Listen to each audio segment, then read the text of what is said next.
நீங்கள் பார்த்து கொண்டிருப்பது உங்கள் ஜாஷ்வா டிவி. சகல ஜனங்களுக்கும் நற்செய்தி.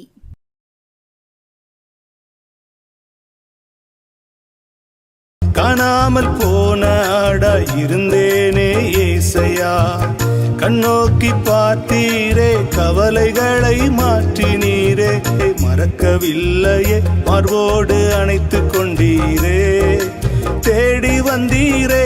Price the Lord. ஆண்டவராகிய இயேசு கிறிஸ்துவின் நாமத்தினாலே உங்களை பார்ப்பதில் மிகுந்த சந்தோஷம் அடைகிறேன்.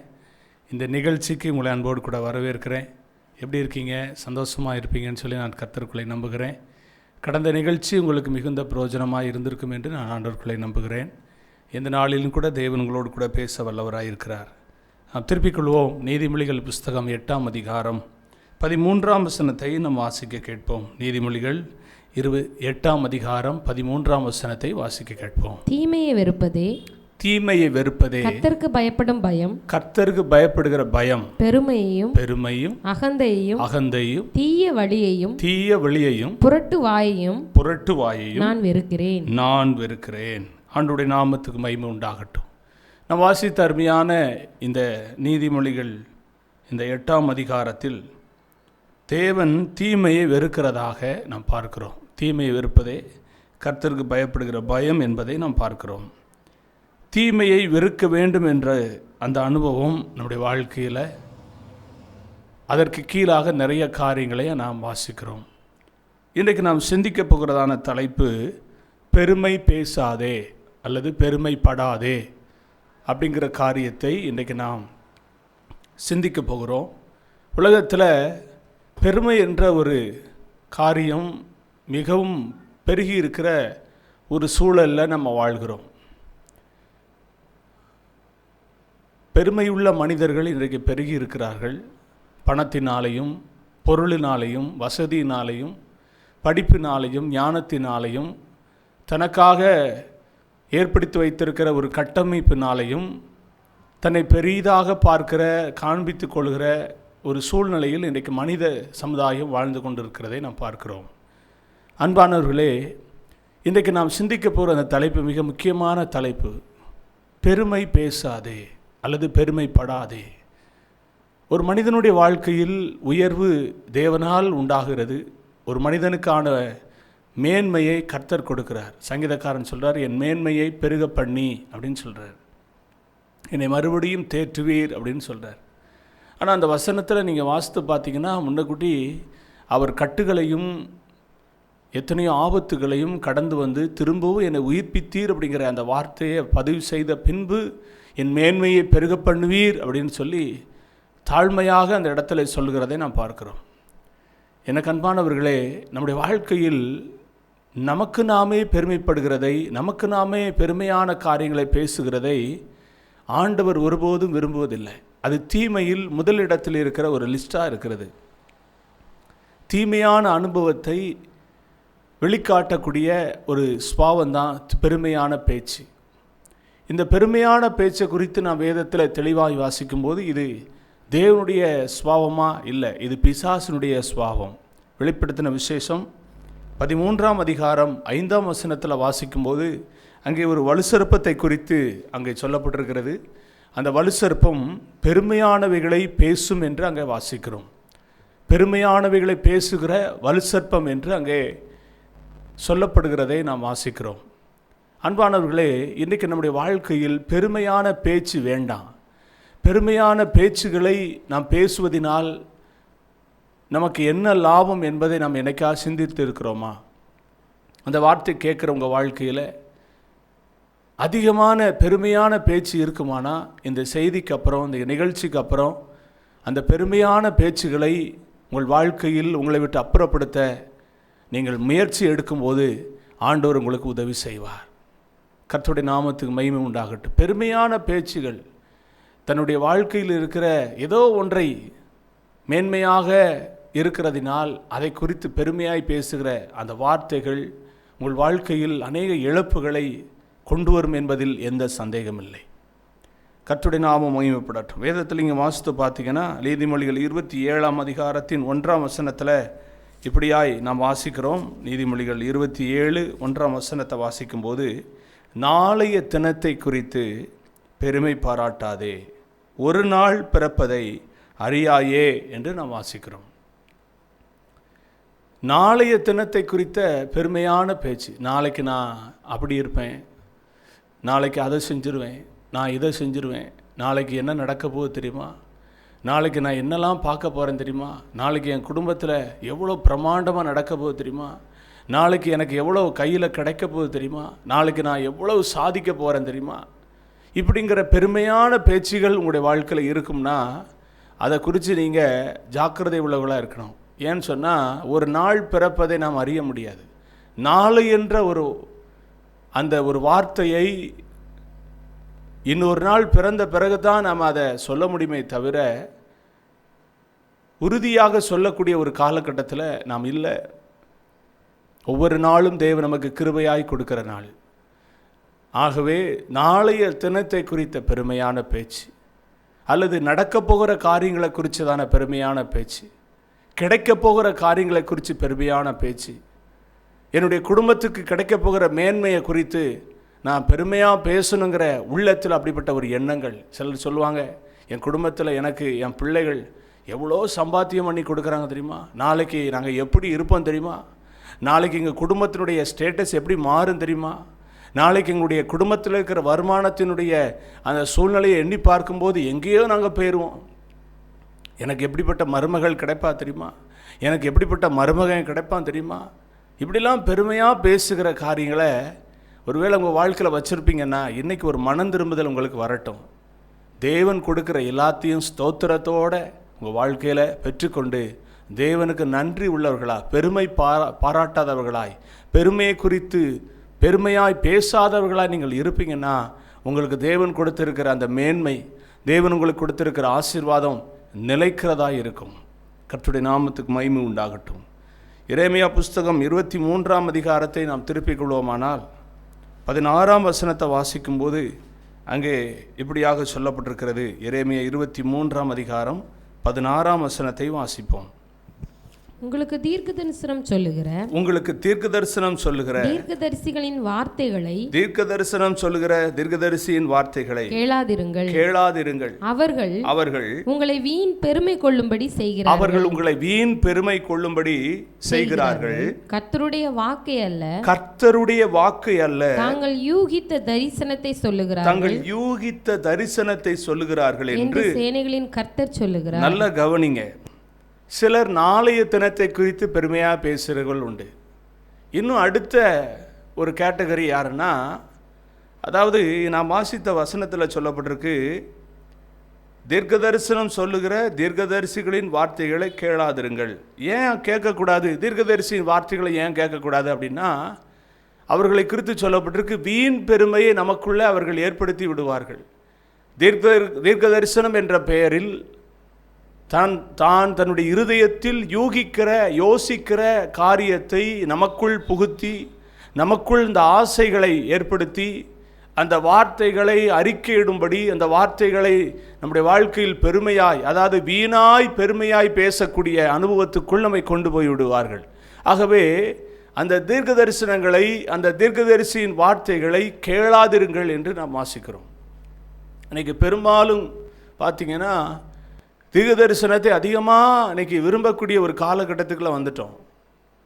எனக்கு ஒரு தீர்க்க தரிசனம் கிடைக்காதா, எனக்கு ஒரு தீர்க்க தரிசனம் சொல்லிட மாட்டாங்களா, என் குடும்பத்துக்கு சொல்லிட மாட்டாங்களா, என்னுடைய தொழிலுக்கு சொல்லிட மாட்டாங்களா, என்னுடைய பிள்ளைகளுடைய வாழ்க்கையை குறித்த ஒரு தீர்க்க தரிசனம் வந்துடாதா, இப்படி எதிர்பார்த்து கொண்டிருக்கிற உங்கள் வாழ்க்கையில் தேவ திட்டம் இது சரியா, இது தேவ திட்டம்தான் அப்படிங்கிறத உங்கள் வாழ்க்கையில் உறுதியாக நீங்கள் கன்ஃபார்ம் பண்ணக்கூடிய ஒரு ஆவிக்குரிய வாழ்க்கையில் நீங்கள் வளர்ந்துருக்கீங்களா? வேதத்தை குறித்த அறிவே இல்லாமல், ஜபத்தை குறித்த ஒரு வாஞ்சியே இல்லாமல் தீர்க்க தரிசனத்தை மட்டும் நீங்கள் வாங்குவீங்கன்னா, தீர்க்க தரிசனத்தை உங்கள் வாழ்க்கையில் வேணும்னு நீங்கள் விரும்புவீங்கன்னா, வீணான பெருமைக்குள் தள்ளப்படக்கூடிய ஒரு காலகட்டத்தில் நம்ம இருக்கிறோம்.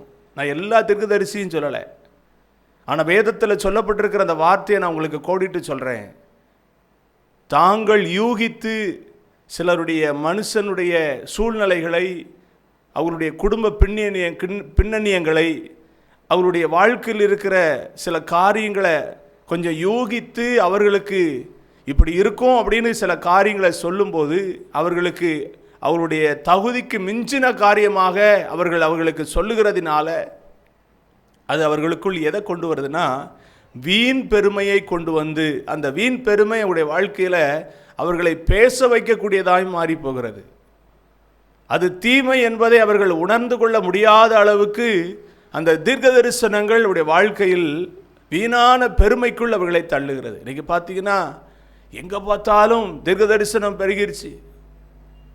இன்றைக்கி ஒரு கூட்டத்துக்கு கூப்பிடனாலே உங்களை குறித்து ஏதாவது தீர்க்க தரிசனமாக கர்த்தர் பேசுவார், நீங்கள் வாங்கன்னு தான் சொல்கிறாங்களே தவிர கர்த்தருடைய வசனத்தை கற்றுக்கொள்ளலாம், கர்த்தருடைய வார்த்தையை நாம் கேட்டு தேவன் நம்மோடு கூட பேசுகிற அந்த சத்தத்தை இந்த கூட்டத்தில் நீங்கள் பெறுவீங்க அப்படிங்கிற அந்த ஒரு காரியத்தை நீங்கள் முன்னெடுத்து சொல்ல எங்கேயுமே பார்க்க முடியல. தீர்க்க தரிசனம் ஆண்டவர் நல்லவர். ஆகவே இந்த வார்த்தையை கேட்குற உங்கள் வாழ்க்கையில் தீர்க்க தரிசனம் உங்கள் வாழ்க்கையில் வீண் பெருமையை கொண்டு வருகிறதா என்பதை நீங்கள் சிந்தித்து பார்க்கணும். வீண் பெருமையை உங்களுக்கு யூகித்து சொல்லுகிற காரியத்தை நீங்கள் உங்கள் வாழ்க்கையில் அப்புறப்படுத்தணும், அவாய்ட் பண்ணணும். அதை உங்கள் வாழ்க்கையில் உங்களுக்குள் அதை ஏற்றுக்கொள்ள நீங்கள் ஒருபோதும் இடம் கொடுக்கக்கூடாது. அப்படி இடம் கொடுப்பீங்கன்னா உங்கள் வாழ்க்கையில் அந்த வீண் பெருமை அது பேசக்கூடிய, அதை அறிக்கையிடக்கூடிய காரியமாக மாறிடும்.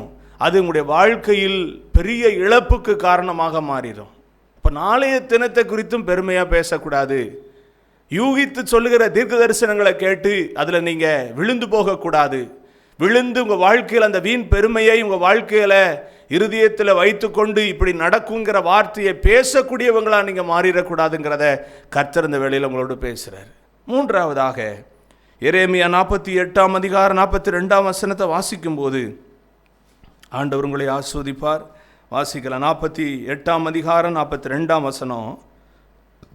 மோவாப் கர்த்தருக்கு விரோதமாக பெருமை பாராட்டினபடியால் அது ஒரு ஜனமாயிராதபடிக்கு அழிக்கப்படும் என்று வாசிக்கிறோம். மோவாப் என்ற ஒரு தேசத்தை குறித்து ஆண்டவர் சொல்றாரு. அது கர்த்தருக்கு விரோதமாக என்ன செய்துதான்? பெருமை பாராட்டினதான். கர்த்தருக்கு விரோதமாய் பெருமையானவைகளை பேசினதான். இன்னைக்கு இந்த வார்த்தையை கேட்குறவங்க வாழ்க்கையில் நீங்கள் கொஞ்சம் எச்சரிக்கையாக இதை கவனிங்க. யாருமே நம்ம கேட்க முடியாது, யாருமே கேட்கலை, யாரும் கேட்கக்கூடிய அளவுக்கு என் ஸ்டேட்டஸ் இல்லை அப்படின்னு ஒருவேளை நீங்கள் தைரியம் உள்ளவர்களா துணிகரம் உள்ளவங்களா இருப்பீங்கன்னா இன்னைக்கு உங்களை பார்த்து ஆண்டவர் சொல்கிறாரு, நீங்கள் கர்த்தருக்கு விரோதமாய் பெருமையான வார்த்தைகளை பேசக்கூடாது. சிலருடைய வாழ்க்கையில் எல்லாம் இருக்கிறதுனால ஊழியத்தை குறித்தும் ஊழியத்தினுடைய காரியங்களை குறித்தும் அவமதிக்கிற, ஆமாம், ரொம்ப அற்பமாக நினைத்து தன்னுடைய வாழ்க்கை அதை விட மேலானது என்ற ஒரு பெருமையான பேச்சை இன்னைக்கு துணிகரமாக பேசக்கூடியவங்க இருக்கிறாங்க. ஆனால் அங்கே சொல்லப்பட்டிருக்கு, மோவாப் கர்த்தருக்கு விரோதமாய் பெருமை பாராட்டினபடியால் கர்த்தர் அந்த மோவாப்பை என்ன செய்தாராம்? ஒரு ஜனமும் இராதபடிக்கு அழிக்கப்படும் என்று ஆண்டவர் சொல்றார். ஒரு ஜனமும் இராதபடிக்கு அழிக்கப்படும் சொல்றார். உங்கள் வாழ்க்கையில் நீங்கள் இன்றைக்கு பார்க்கிற செல்வம், இன்றைக்கு பார்க்கிற வசதி, இன்றைக்கு பார்க்கிற ஒரு மதிப்பு, மரியாதை, அதையெல்லாம் ஒரு செகண்டில் உங்களை விட்டு கடந்து போயிடும். கர்த்தர் நினைச்சாருன்னா ஒரு செகண்டில் எல்லாத்தையும் எடுத்துருவார். ஆனால் இன்னைக்கு உங்கள் வாழ்க்கையில் நீங்கள் சொல்லணும், ஆண்டவரே உமக்கு விரோதமாக பெருமையாய் பேசுகிற வார்த்தைகள் என் நாவலை எப்பொழுது எழும்பக்கூடாது, எப்பொழுது என்னுடைய நாவல் வரக்கூடாது. ஊழியர்களை குறித்து துணிகரமாய் அவலட்சணமாய் பேசுகிற வார்த்தை, அவர்களை விட என் வார்த்தை, என்னுடைய வாழ்க்கை, என்னுடைய வசதி பல மடங்கு பெருசு, என்னை ஒன்றுமே செய்ய முடியாது என்ற ஒரு மனதிலே காணப்படுகிற ஒரு துணிகரத்தினால நீங்கள் ஒருவேளை பேசக்கூடியவங்களாக இருப்பீங்கன்னா ஒரு ஜனமும் இராதபடிக்கு அழிக்கப்படும் என்று மோவாப்பை குறித்து சொன்ன வார்த்தையை நீங்கள் கவனிக்கணும். இன்றைக்கு இருக்கிறது போல நாளைக்கு இருக்குன்னு சொல்ல முடியாது. இன்றைக்கு இருக்கிற சப்போர்ட் நாளைக்கு இருக்குன்னு சொல்ல முடியாது. ஆகவே உங்கள் வாழ்க்கையில் நீங்கள் ஜாக்கிரதையாக எச்சரிக்கையாக இருங்க. நான் கர்த்தருக்கு விரோதமாய் நான் எதையும் பேசக்கூடாது, பெருமையாய் பேசக்கூடாது, பெருமையானவர்களை என்னுடைய வாழ்க்கையில் வெளிக்காட்டக்கூடாது என்பதில் கவனம் உள்ளவர்களாக இருங்க. நாளைய தினத்தை குறித்து பெருமை பேசக்கூடாது. தீர்க்கதரிசிகள் யூகித்து சொல்லுகிற வார்த்தையை உங்கள் வாழ்க்கையில் ஏற்றுக்கொண்டு அவைகளை நீங்கள் பேசி உங்கள் வாழ்க்கையில் நீங்கள் உங்களுடைய ஆசீர்வாதத்தை இழந்து போகக்கூடாது. சமாதானத்தை இழந்து போகக்கூடாது. செப்பனியா புஸ்தகத்தில் நீங்கள் வாசித்தீங்கன்னா 3ஆம் அதிகாரம் 4ஆம் வசனத்தில் அங்கே அழகா சொல்லப்பட்டிருக்கு, பரிசுத்த குலைச்சலை உண்டு பண்ணும் என்று வாசிக்கிறோம். யூகித்து சொல்லப்படுகிற தீர்க்க தரிசனங்களை உங்கள் வாழ்க்கையில் நீங்கள் அங்கீகரித்து அவைகளை பேசக்கூடியவர்களாக நீங்கள் இருப்பீங்கன்னா பரிசுத்த குலைச்சலை உங்களுக்குள்ளே உண்டு பண்ணும். பரிசுத்தத்தில் நீங்கள் வளர முடியாத அளவுக்கு அந்த பெருமையான காரியம் உங்கள் வாழ்க்கையை அபகரிக்கும், உங்கள் வாழ்க்கையை அழிக்கும் என்பதில் நீங்கள் ரொம்ப கவனம் உள்ளவர்களாக இருக்க வேண்டும். யூகித்து சொல்லுகிற தீர்க்க தரிசனங்கள் உங்கள் வாழ்க்கையின் பரிசுத்த குலைச்சலை உண்டுபன் என்பதில் நீங்கள் எந்த விதத்திலையும் நீங்கள் ஸ்தோத்திர கவனக்குறைவாக இருக்கக்கூடாது. அதில் நீங்கள் உங்கள் வாழ்க்கையை சரிப்படுத்தி கொள்ள கர்த்தர் உங்களோடு பேசுகிறார். 3வது ஸ்தோத்திரம், கர்த்தருடைய நாமத்துக்கு மகிமை. கர்த்தருக்கு விரோதமாக எந்த பெருமையான பேச்சுகளையும் நாம் பேசக்கூடாது. யாக்கோபு எழுதுறாரு, புதிய ஏற்பாட்டில் யாக்கோபு எழுதும்போது ஒரு காரியத்தை அவர் அழகாக சொல்கிறாரு. யாக்கோபு 3ஆம் அதிகாரம் அதனுடைய 5ஆம் வசனத்தை வாசிக்கும் போது, அப்படியே நாவானது சிறிய அவயமாய் இருந்தும், அது சிறிய அவயமாய் இருந்தும் பெருமையானவைகளை பேசும் பாருங்கள். அது பாருங்க, பெருமையானவைகளை பேசும். சிறிய நெருப்பு எவ்வளவு பெரிய காட்டை கொளுத்தி விடுகிறது. எவ்வளவு பெரிய காட்டை என்ன செய்து கொளுத்தி விடுகிறதாயும் நாவும் நெருப்புதான். கவனிங்க, பெருமையானவைகளை பேசுகிற அந்த நாவு அது எப்படிப்பட்டதுன்னு யாக்கோபு எழுதுறாரு. சிறிய நெருப்பு எவ்வளவு பெரிய காட்டை என்ன செய்யும், கொளுத்தி விடும் அப்படிங்கிறாரு. இன்னைக்கு நம்ம பேசுகிற பெருமையான பேச்சுகள்லாம் சாதாரணமாக நம்ம நினைக்கிறோம். இல்லை, சிறிய நெருப்பு போல அந்த வார்த்தைகள் ஒரு பெரிய காட்டே என்ன செய்யணுமா, கொளுத்தி விட்டுருமா. உங்கள் நிமித்தமா ஒரு கூட்டம் இடரலுக்குள்ளே வந்துடக்கூடாது, ஒரு குடும்பம் இடரலுக்குள்ளே வந்துடக்கூடாது, ஒரு சபை இடரலுக்குள்ளே வந்துடக்கூடாது, உங்களை நம்புகிற ஜனங்கள் இடரலுக்குள்ளே வந்துடக்கூடாது. உங்கள் வாழ்க்கையில் பெருமையான பேச்சுகளை நாவலை நீங்கள் உபயோகப்படுத்தும் போது அது எவ்வளோ பெரிய பாதிப்பை கொண்டு வரும் என்பதில் நீங்கள் கவனமுள்ளவர்களாக இருக்கணும். அப்படி பேசக்கூடிய வார்த்தையாக இருக்கும்னா அதை உங்கள் வாழ்க்கையில் மாற்றிக்கொள்வது மிக முக்கியமான காரியம். அன்பானவர்களே, அப்போ நாளைய தினத்தை குறித்த பெருமையான பேச்சு வேண்டாம். யூகித்து சொல்லுகிற தீர்க்கதரிசியின் வார்த்தைகளை கேட்டு நீங்கள் அதை பேசக்கூடியவர்களாக இருக்க வேண்டாம். மோவாப் கர்த்தருக்கு விரோதமாய் பேசினபடினால் ஒரு ஜனம் இராதபடிக்கு அழிக்கப்படும் சொல்ல வார்த்தையை உங்கள் வாழ்க்கையில் ஞாபகப்படுத்தி, நான் கர்த்தருக்கு விரோதமாய் எந்த ஒரு பெருமையான பேச்சும் பேசக்கூடாது, அப்படி பேசுவேனானால் அழிக்கப்படுவேன் என்று வேதம் எனக்கு எச்சரிக்கிறது. 4வதாக, சின்ன நெருப்பு தான் பெரிய காட்டை கொளுத்திரும். பெருமையாய் பேசுகிற வார்த்தைகளை ஒருவேளை நீங்கள் சாதாரணமாக நினைப்பீங்கன்னா ஒரு பெரிய காட்டையே கொளுத்திரும். ஆண்டவருடைய நாமத்துக்கு மகிமை, ஸ்தோத்திரம். அதே ஸ்தோத்திரம் யாக்கோபு எழுதும்போது சொல்றாரு, பெருமை உள்ளவனுக்கு கர்த்தர் எப்படி இருக்கிறாரா, எதிர்த்து நிற்கிறவராக இருக்கிறாரு சொல்றாரு.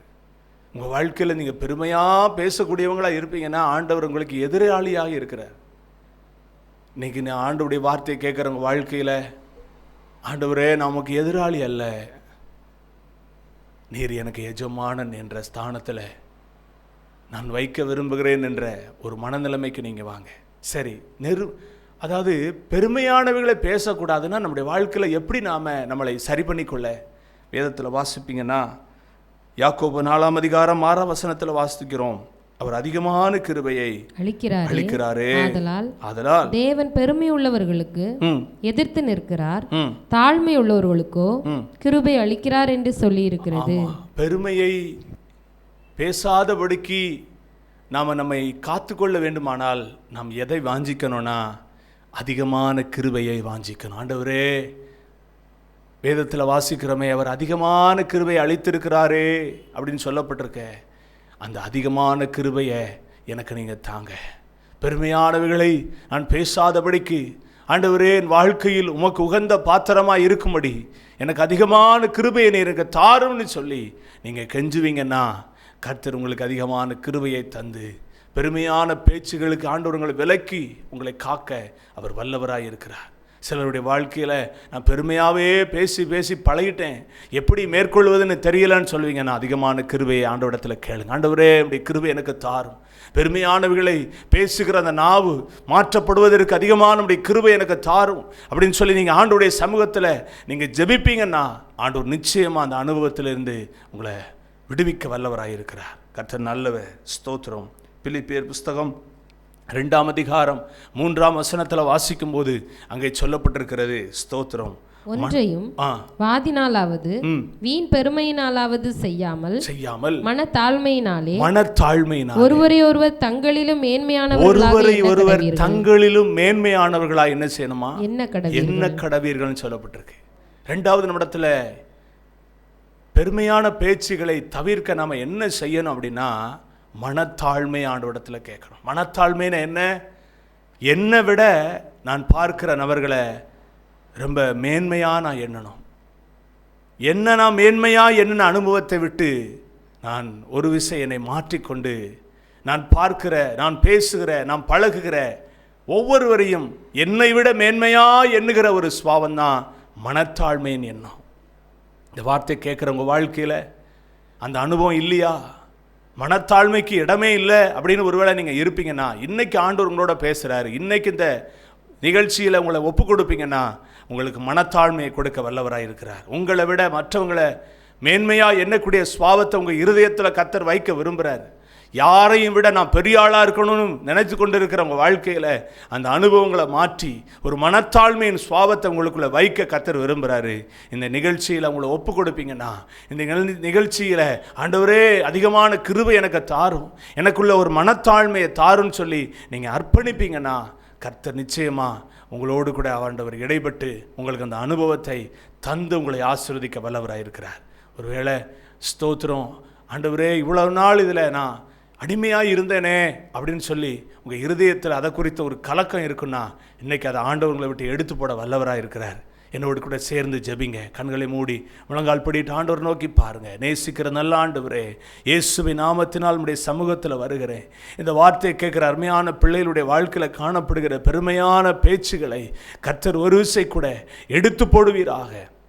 பெருமை பேசாதே என்கிற அந்த செய்தியின் மூலம் ஆண்டவரே நம்முடைய பிள்ளைகளுடைய வாழ்க்கையில் இருக்கிற எல்லா பெருமையான பேச்சுகள், பெருமையான அனுபவங்கள் அடியோடு அப்படி இருதயத்திலிருந்து, அப்படியே சுவாவத்திலிருந்து, அப்படி நாவிலிருந்து எடுக்கப்படட்டுன்னு சொல்லி ஜெபிக்கிறேன். ஆண்டவரே அதிகமான கிருபை நம்முடைய பிள்ளைகளுக்கு தாரும், மனத்தாழ்மையை தாரும், தன்னை விட மற்றவர்களை மேன்மையாக எண்ணக்கூடிய ஒரு சுவாவத்தை நம்முடைய பிள்ளைகளுக்கு தந்தருள ஜெபிக்கிறேன். நம்முடைய நாமம் மகிமைப்படட்டும். இயேசுவின் நாமத்தில் ஜெபிக்கிறேன் நல்ல பிதாவே, ஆமென். கர்த்தர் உங்களை ஆசீர்வதிப்பார். இந்த நிகழ்ச்சி உங்களுக்கு பிரயோஜனமாக இருந்திருக்குமானால், இதில் கர்த்தர்களோடு பேசியிருப்பார், ஆனால் உங்களுடைய சாட்சிகளை ஸ்க்ரீனில் தெரிகிற நம்பருக்கு நீங்கள் தெரியப்படுத்துங்க. தொடர்ந்து எங்களுக்காக ஜெபிங்க. ஜாஸ்வா டிவிக்காக ஜெபம் பண்ணுங்க. அடுத்த நிகழ்ச்சியில் உங்களை பார்க்கும் வரை கர்த்தருடைய கிருபை, இரக்கம், சமாதானம் உங்களோடு கூட இருப்பதாக. God bless you. ஆமென்.